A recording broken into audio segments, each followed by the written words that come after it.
Welcome everybody back. Next, we have two consecutive panel discussions, building and using data. So building and using data for evidence-based policy. We will discuss how government agencies, universities, and other proprietary data owners can work together to improve the growing ecosystem that we are all trying to build here, and that's driven mostly with the local focus by the state leaders. These two panel discussions will focus on how states, federal agencies, universities, and other private data owners can collaborate to improve evidence-based policy.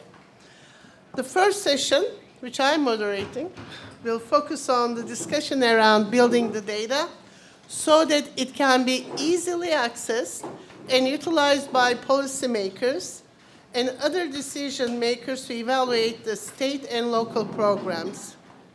The second session, moderated by Jessica Cunningham, our Jessica, will focus on using the data and how current government agencies and other organizations are working together to leverage their data for public good.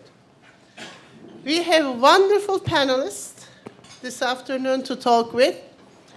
I'm going to go with the order I have here, so sorry about that.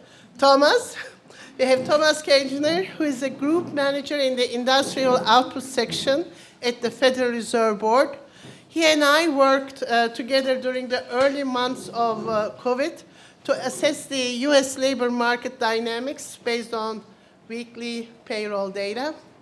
Based on the real-time data at the time, we studied that the states reopened earlier had larger employment gains in the reopening states, in the reopening sectors. And it was very timely at the time. I know we all know by now, but to get data on the eve of March 18, I can't forget that night, actually, March 18. That was an inflection point for us. So then I have Bob Gerge. He's a Chapman Hall Senior Research Fellow and leads projects that link and analyze administrative data on social service receipt, education, criminal and juvenile justice, employment, healthcare, and early childhood programs to inform policymakers and program administrators. He's a member on Committee on National Statistics of the National Academies of Sciences. He's also a director of the Coleridge Initiatives Board and a mentor to all of us here at Coleridge. Anna Hoy is the current Missouri Director of Labor and Industrial Relations. She was appointed to the position in 2017. She previously served as the Illinois Director of Labor, and I'm honored to have Anna join today as she will bring different perspectives to our discussions because she wears many hats. She represents the state of Missouri. She serves as an executive committee member for the Midwest Collaboratives, and she's also a member of the Advisory Committee on Data for Evidence Building. Then I have Amy O'Hara, is a research professor in the Massive Data Institute at Georgetown University and the director of Georgetown's Federal Statistical Research Data Center.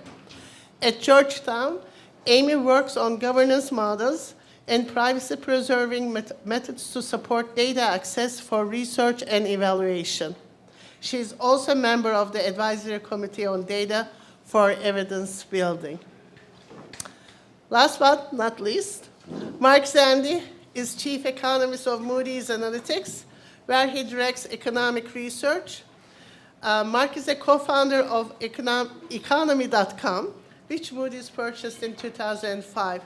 He's a trusted advisor to policymakers and an influential source of economic analysis for businesses, journalists, and the public.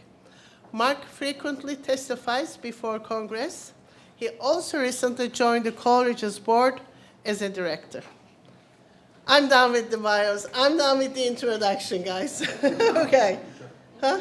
Good job. Yes, this wasn't easy. So, all right. So we have wonderful panelists today this afternoon, and I'm going to I'm going to start with one question for each panelist. And it's all about the building a good data. So we know that building good data is essential for policymaking and program evaluations. And the data must be accessible, timely, secure, and relevant to its purpose and users. Now, my question to each panelist is, what are some key issues to consider when building sustainable data for evidence-based policy? And for this, I'm going to jump with Bob first, and I will continue each. So for some of you who've been here, I'm sorry. Hello? For some of you who've been here last couple days, you'll know that we've been focusing on the importance of adding value. We're focusing on use cases. We've been focusing on the right research questions. So I'm going to turn this on its head a little bit. Without those, building data is an exercise, right? It's an exercise that results in the now famous term from Amy Nelson of data mausoleum. It's not like the field of dreams, right? If you build it, they're not necessarily going to come, right? But you do need one person asking interesting questions, one policymaker with good use case is not going to be enough. And currently, in the last couple of years, I worked with a village of 54,000 people. I've worked with the city of Chicago. I've worked with the state of Illinois and 4 or 5 other states. And they're all defined by people who have important policy questions. They've identified things they want to know. So the squeaky wheel gets the grease, or the research, the data, the analytics. So I was concerned about those agencies, those policymakers, those communities, those stakeholders who can't articulate what they want to know. And it's a skill that has atrophied over time. If you don't have the data, you don't ask the questions, and it doesn't lead to a virtuous cycle of having data, asking more questions, continuing down that path. So my concern is mostly, the federal government, all the agencies are supposed to do their learning agendas. They're extremely variable and not very satisfying, and it's still the biggest issue. So in order to have the credibility to build a database, build a set of related data files, you need to have that need, that what drives it, the question, the use case, and ideally multiple use cases across areas in order to push that effort along. Amy? Thanks, Bob. So I want to build on something we heard in the previous panel, which is the human capital. I agree with Bob that you need to know what the data are going to be used for, but there's also, in projects that I've had experience with, a lot of shame involved in the data. That the data might not be in the shape that you want it to be in. You don't want people discovering the skeletons in your data closet, right? So you need to have partners that can help you and meet you where you are in order to even identify what data could be brought to the table to answer the questions that are in the research agenda. So this really takes more of a community approach, and the people that come to that table, they need to be aware of what access tiers you're talking about. Who is going to need to access the data? Do they need all the goods? Do they need to see everything? Do they need the raw data? Can they get away with data that are aggregated and distributed, kind of like Opportunity Insights data, or data that come out of reports that could come out of Coleridge collaborations? So I think that there's a lot of space there to define what data you're talking about, and then who is going to need to interact with it, and then what tools and applications, what modalities are best suited to that access. So I take a very broad view of this build, and there are a lot of considerations there, but I do think that the ecosystem is rich with individuals and organizations that can help with this. So I think that there's a lot of space to maneuver there. Okay, so building on data mausoleum, skeletons in data closets, I will just say that I think we have had our civic moment when it comes to the value proposition of data linkages. And what do I mean by that? The pandemic exposed what a great need society had for good, solid, consistent, honest data, right? It forced us who sat in executive chairs to make a lot of decisions in a very quick order. And we realized we did not have the data infrastructures that really allowed for us to do that in an efficient, effective, and consistent manner. So like it was like Wizard of Oz, right? You pull that curtain back and you realize, so for us, we had something, we had a dashboard that talked about all these beautiful things in terms of like not only, who's getting infected, where the infections were, what were some of the mitigating, steps that we were taking, but we also had information about food bank usage that was going up. We had child abuse numbers. Why were child abuse calls not coming in as usual as we had, right? So we had a social action or social impact dashboard as well on our COVID page. But a lot of that remarkable data visualization was on the backbone of hundreds of people who were manually data entering things in a way, right?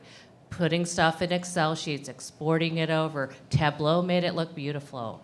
But the really, day-to-day work of the infrastructure is we have some capacity within our teams, right? The need was great.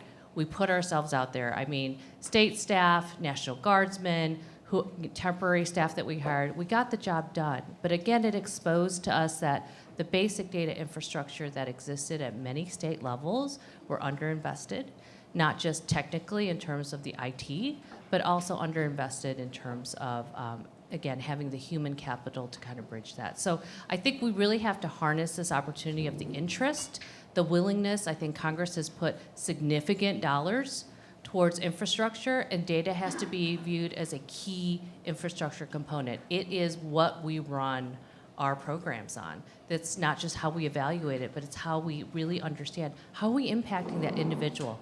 I use the example of like USDOL basically has us reporting on claims.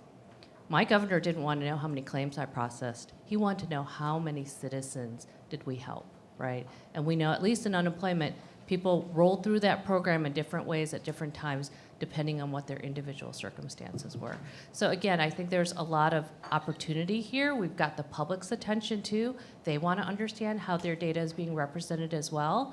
And at the end of the day, we are just trustees for the public's information. It is citizens' data that they give to us with a specific purpose, but I think there's a lot of opportunity to communicate more clearly and develop the relationship with the public so that they understand how are we utilizing that data that they're sharing with us. And if they gave us an opportunity to use it more broadly, what better impact could we have from that?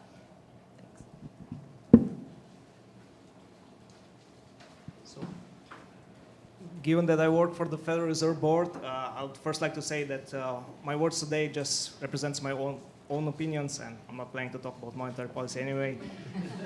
So at the Federal Reserve Board, we are heavy users of the data, but sometimes we are also involved in the process of producing the data ourselves, and that was particularly true, as it was mentioned, during the pandemic. So during the pandemic, the official government statistics were simply not timely enough. And that's why we explored a lot of alternative data sources that could be helpful for making policy decisions. And as Ahu mentioned, we work together with payroll employment data as well. And one issue that we were facing was deciding what type of data we use. So at that point, suddenly a lot of different data series were available that you could construct employment indexes. But one important issue here is to be aware of the quality of the data. So you need to know whether the data you're using are representative of the population that you're interested in. So for example, in our particular project, we reweigh the data, we benchmark the data, so we make sure that they're really tracking what we are interested in. But there have been many cases when people were using different employment indexes that seemed to work for some time, but then they broke down. So that's something that's very important to have in mind.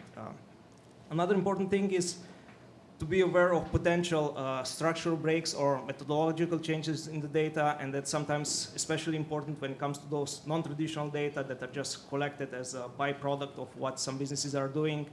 And sometimes they just change some stuff that it might affect your data. So for example, many people use online job postings data to understand what's going on with labor demand, but sometimes it happens that those companies that are in charge of posting vacancies online, they just change their business model. They just change the price or something like that. And this represents a structural break in the series. And so you should be aware, when you're building your data, you should be aware of possible methodological changes that make sure that you have methodologically consistent data. And another issue that I would like to mention is the cost. Now that's especially important for proprietary data that are coming from the private sector. Actually, during the pandemic, it was amazing. Like, everybody was extremely willing to share their data. So all businesses were saying, like, yeah, here are our data. Feel free to do with this data whatever you can. And it was really possible to do a lot of very good things with this data. But then after the pandemic was over, many businesses realized that, oh, we can start charging for those data. And sometimes this cost increased by so much that even though you invested a lot in infrastructure of the data, in the knowledge, knowing the details of the data, then you just had to say, well, we cannot afford this data anymore, and we just lose the data access here. And finally, I would like to say, like, we are all learning how to best produce new data sets. We are all in this process together. And I think it might be good practice if after one new data set is put out there to also provide some paper or some documentation to describe in detail how these data were built. Because we can then, this allows both data users to better understand what the data are about and how to interpret them, to understand strengths and weaknesses of the data, but it also allows for other people to learn how to create new data sources. Well, Ahu, I want to thank you for the opportunity to be here, and I'm thrilled to be on the board, the Coleridge board. I've got a lot to learn, but I'm sure you'll be patient with me, but I'm looking forward to it. I'm an economist at Moody's Analytics, and we are a huge consumer of data. We do construct some data, and we do charge a high price for that data. It's part of the business model. And actually, we spend a lot of time, energy, taking public data and quote unquote cleaning it, making it useful for our clients, which are private institutions, companies, large financial institutions around the world. So we're a very careful, massive consumer of all the work that you do. So I'm all for you working very hard, because it's really key to what we do. I do want to call out, though, one very significant challenge in terms of data building that has enormous policy implications, and that's response rates to surveys that are used to construct data. And I'm most specifically focused on the surveys related to jobs, employment, because this goes back to monetary policy, which I'd be very happy to talk about. And you can see it in the two key surveys that are used, government surveys that are used to construct the monthly data that we all consume, with great intensity. The current population survey, the CPS, the response, just to give you a sense of the response rates, if you go back a decade ago, they were 90%. This is a survey of households, and 60,000 households every month. Most recently, it's down to 70%. So we went from 90 to 70, and the trend lines don't look good. They're still, they haven't stabilized. They're still declining. The current employment survey, that's the establishment survey, the survey of businesses, 266,000, I think, across the country. That was a decade ago. The response rate was 65%. Today, it's 45% and dropping. And I think there's a lot of theories as to what's going on, why response rates are down. I think one is just survey fatigue. There's just all kinds of surveys. I mean, I got a text this morning saying my HelloFresh box was delivered. How do you rate our delivery? So I always say 5. It's 1 through 5. I always say 5 because I think if I say 5, they're going to continue to do a good job. They're going to deliver my box of HelloFresh. If I said 1, what would they do? I mean, but anyway, I think there's a lot of fatigue. I also think there's a lot of concern increasingly around privacy. Companies, households are getting increasingly nervous about how people are using their information and data, and they don't trust, where the data is going. Even if it's, the Bureau of Labor Statistics or the census, it doesn't matter. I think people are really growing very suspicious of where, how data is being used and where it's going. Cyber might be a little bit of an issue. I know at Moody's we're hypersensitive to, any kind of points of contact we have outside the organization. So you have to be incredibly careful about, any kind of data delivery. And I think the pandemic itself, I think what happened was a lot of the survey responses were kind of on autopilot. Companies had been doing the survey for decades, and no one was paying any attention. The CEO didn't even know that the company was doing it. And then everything shut down with the pandemic, and then you had to figure out what you're going to restart. And people figured out, well, maybe why are we doing this? The pandemic called attention to what they were doing, and they decided this isn't something we want to spend our resources on and our time on.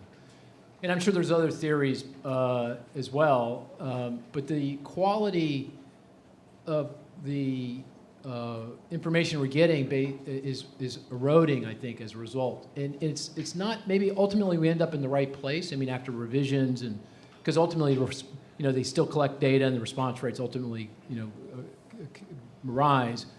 But policy is not made on the third revision, or the revision, in the case of the CES, the QCEW data, the unemployment insurance record data, that's a year later. They're not making policy decisions based on that. So for example, in January, in early February, we got the January employment report. I think it was January. It said 500,000 jobs were created in the month, and everyone lost their minds. And of course, the Federal Reserve did as well, and started talking about raising interest rates very aggressively, which, in my view, probably, I don't want to blame the Fed. I think that's unfair, but that certainly put pressure on the banking system and the resulting banking crisis that we're facing right now. So that's a real life example of where and no one, if you talk to policymakers at the Fed, they would say that employment report was very important in terms of their thinking about how the economy was performing and what they had to do in terms of slowing the economy down and getting inflation back in the bottle. And so that had a real life implication, and that was based on survey results where the response rates were incredibly low.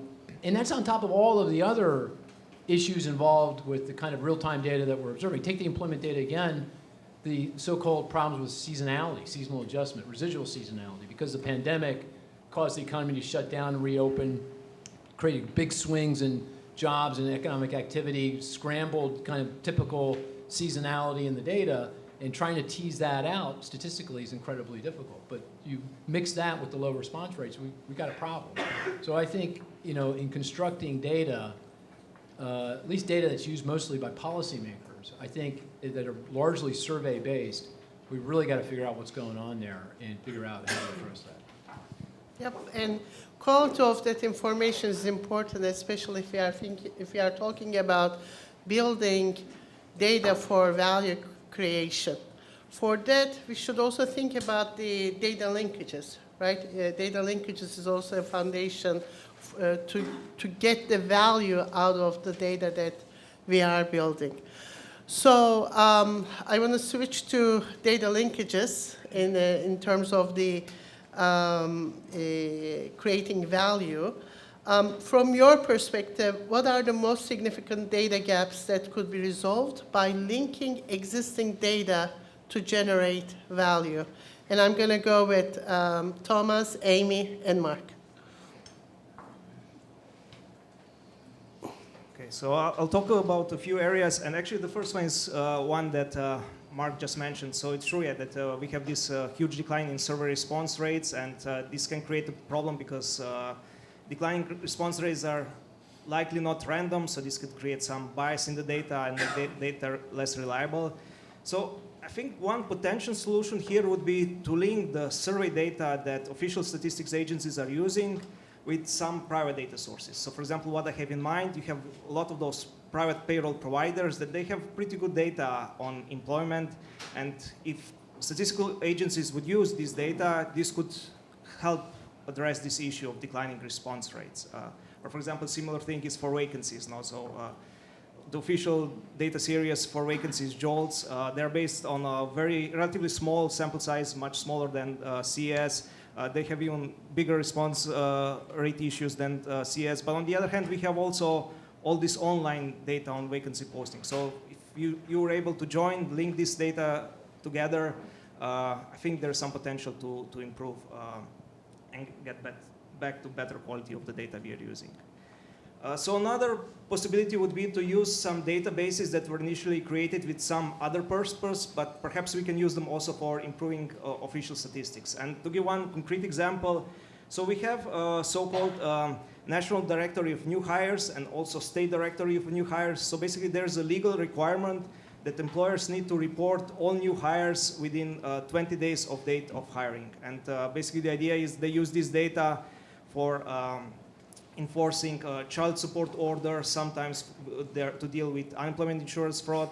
But at least to my knowledge, these data are not used for economic measurement at all. And as an economist who is interested in labor market measurement, it seems that there's a lot of potential here now. So if we have data basically that essentially in real time we get information about all new hires, we could use this data to improve employment measurement as well. And probably there are more databases like that I'm personally not even aware of that we could use and link them together and then address with some of those issues that are facing official statistical products.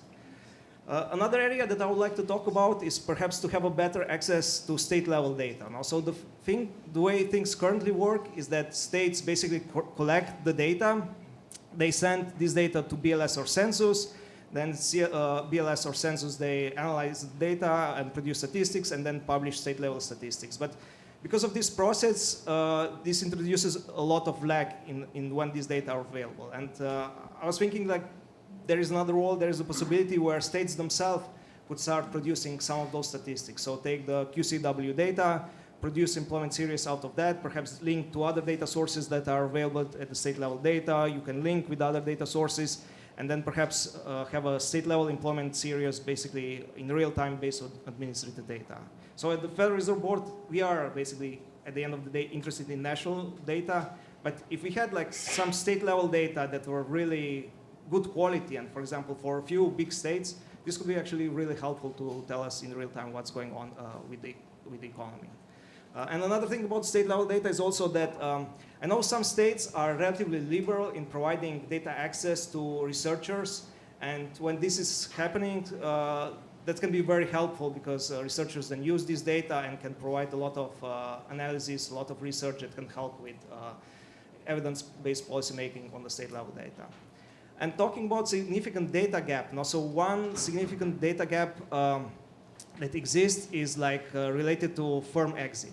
So most statistics that we have, also like employment statistics, also data that are going into GDP eventually, they're based on asking firms that we observe from one period to another. But if the firm doesn't respond, we don't really know what's happening with this firm, so we are not really good to measure business exit in real time. We have some data with some lag, but it's really important to know what's happening with business exits, especially around the business cycle turning points. So when things started to deteriorate, to have a good measure of business exit, that would be super helpful. So I'm not exactly sure what kind of data we could use for that, but that's definitely one gap that could be helpful to address.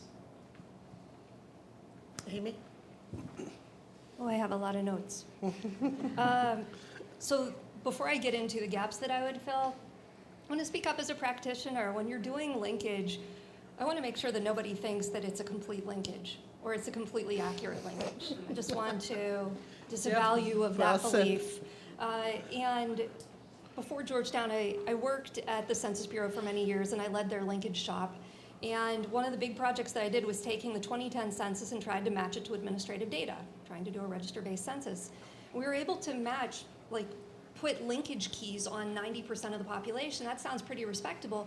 But whenever you look at the actual number that you didn't do, talking like tens of millions of people. Those people are not missing at random. These are certain aspects, groups of the population that you're gonna do a lousy job linking on.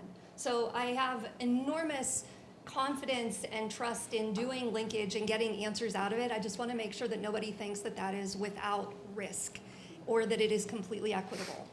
And even the trusting government point that was brought up, in the 2010 census, there were 10 million records that didn't even provide their name. So if you're doing person-level linkages, those are off the table. Again, consider the bias in linkage whenever you're entertaining this. Now I want to get back to the question that you asked. So the gaps that I would fill, I think that the people in health got out ahead of us, and they claimed this term, social determinants of health, like it is theirs. But we could equally talk about social determinants of economic labor force participation, of justice, of many things other than health. And those are the sorts of linkages that I like. You're bridging across domains. You're looking to see what are the attributes, what are the program participation characteristics, and it involves something that is kind of a scary reach whenever you think about privacy, but it is genuinely the way that you can get better answers to many questions. So there are a number of states that are doing this and doing this well, but I always feel that they're doing it with a certain fragility. Like you're only one person leaving their job or one political appointee or one retirement away from the whole thing getting kind of unstable. But those are the sorts of cross-domain linkages. It's not a direct answer to your question, but it's getting there. Another aspect of this is in addressing the problem with response rates that we just heard about. I think that data linkages can really help stabilize the household surveys.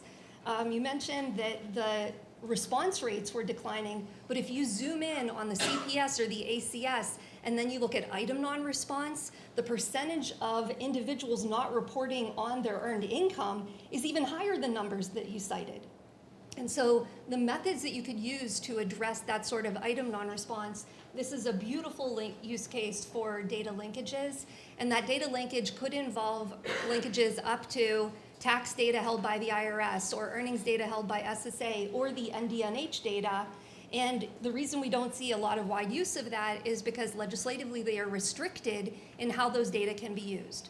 So I think that you've got to have this kind of multi-speared approach to dealing with this. Where do you need legislative change to free up access to the data? Where do you need technical investments or new ways of accessing the data through privacy-preserving means so that NDNH doesn't have to give a copy of their data to another organization, but they would be able to get the sort of analytics out of the data. So I think that there's a lot of opportunity, not just for data linkage in the clear, which is the way that many of us have done it. Bob trusts me, he gives me a copy of his data. I do a match on the people or the businesses in the data. I'm talking about doing this with privacy-preserving methods so that he isn't exposing all of the identifiers in his data or ways that we could federate across our data holdings in order to come up with those answers. I think that there's a lot of work that can be done in this space to answer these questions and get into those otherwise kind of scary joins across all of the sectors like health and justice and labor and different aspects of societal participation or program participation. Bob elbowed me and said, say state tax data. So, state tax data. No, but I mean, that's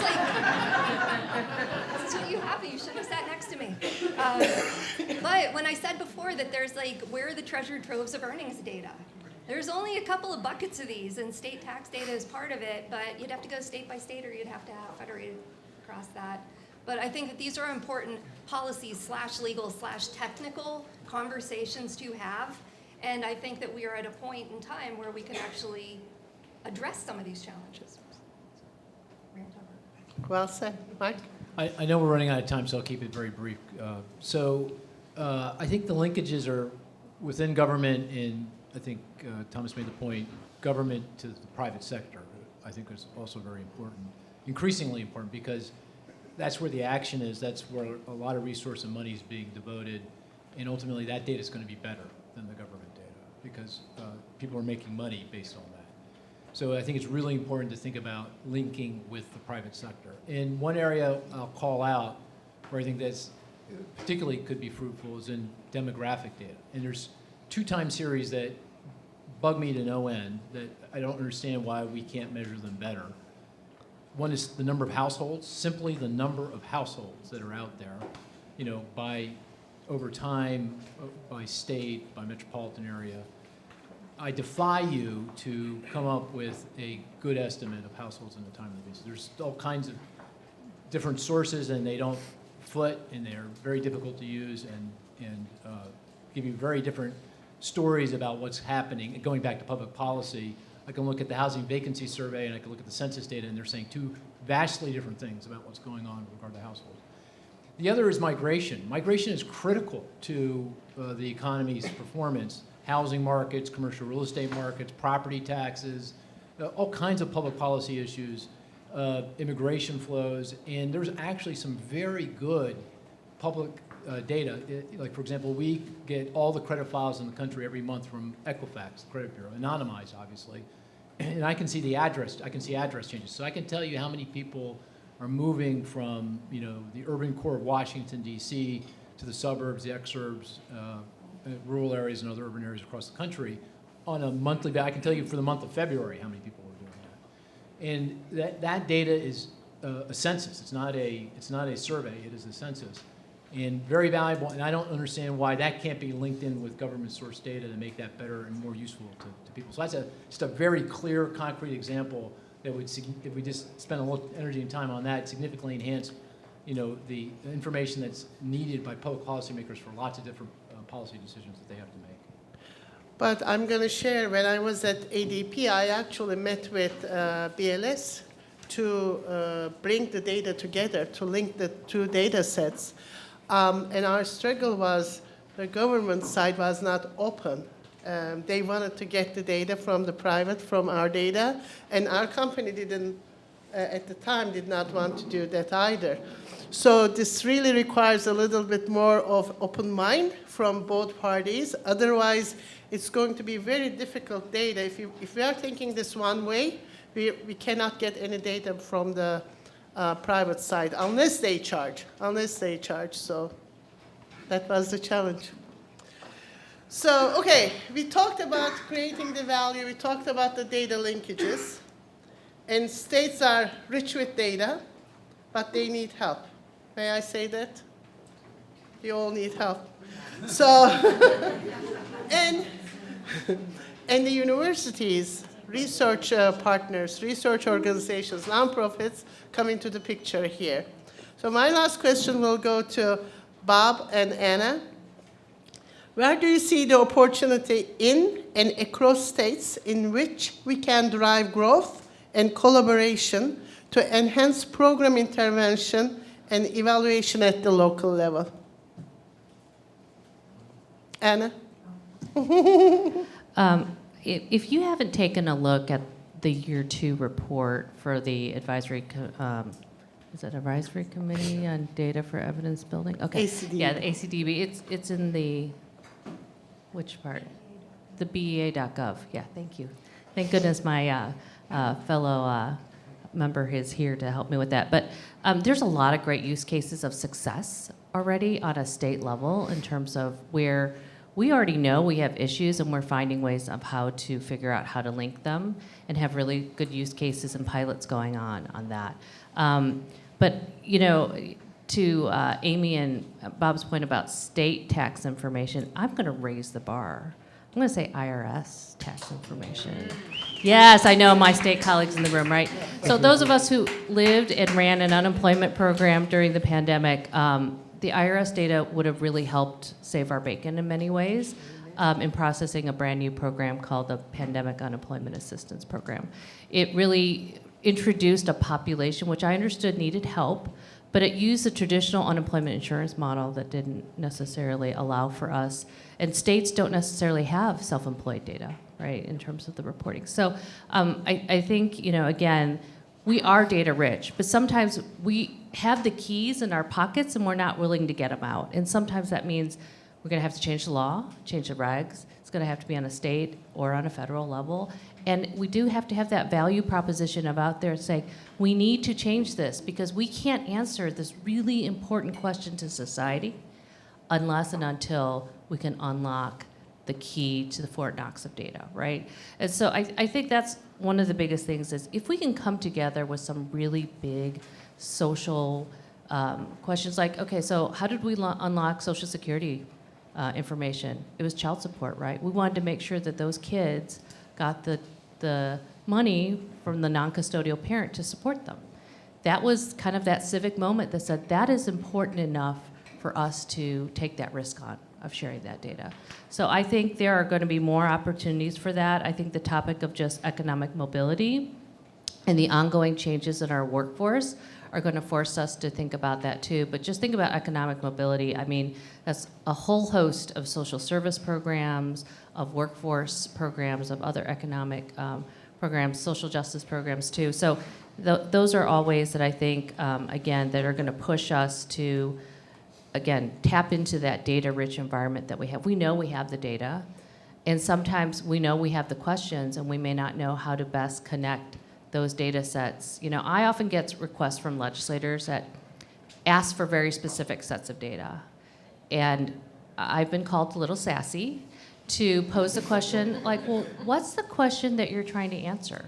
Like, let me know, what is the question you're trying to answer? Because we may actually have other data sets that could be much more helpful to getting to that question, right? Or we don't have that here, but I know who does, right? And I know what may prevent me from working with Amy's data at another agency, but you hold that key to unlocking that in the legislature if you change one of the things in the law. So again, I think that's really important to consider as well. Thanks. While I'm scared to death by the fragility of our economic data, I'm more concerned about those individuals and their families who are excluded from the economy.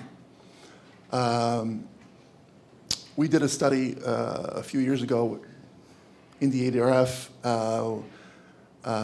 looking at corrections data, employment data, and we looked at 18 to 24-year-olds who were incarcerated and what happened to them over the next decade of their lives around technical violations and employment. And it showed a scary picture, as you might imagine. I'd share it with anybody who would like to see that work. We have not published it yet. But it was influential at the time the Department of Corrections thinking about how they might serve young incarcerated men. Going back to universities and research centers, a lot of topics such as this, homelessness, the ex-incarcerated, the mentally ill, adolescents with behavioral health issues, are topics where there's been a lot of qualitative research in universities. But seldom does that qualitative research lead to better quantitative research that has an impact on policies for the excluded, right? So that's, I think that's where there's been some work, not no work on that, but some work on that. So if we could find the good quantitative work that is based on good theory, qualitative work, stories that are important, that our legislators respond to, and replicate that across states. Do it interstate, do it across states. Because we have some of these populations we're concerned about are very mobile and go from state to state, maybe sometimes just across state lines, depending on what happens. So I think looking for that type of work and bringing it into the work we're doing here, looking at administrative data sources and how better to describe the people who are excluded from the economy, or just have jobs for very short periods of time and then are back in prison, or have jobs for a short period of time and then are back on the streets, substance abusers, fatalities, that type of data is critical. Thank you. No, this is exciting. As soon as we get this data, we can get to the data, we all economists are excited to go and dig further. All right. So thank you very much.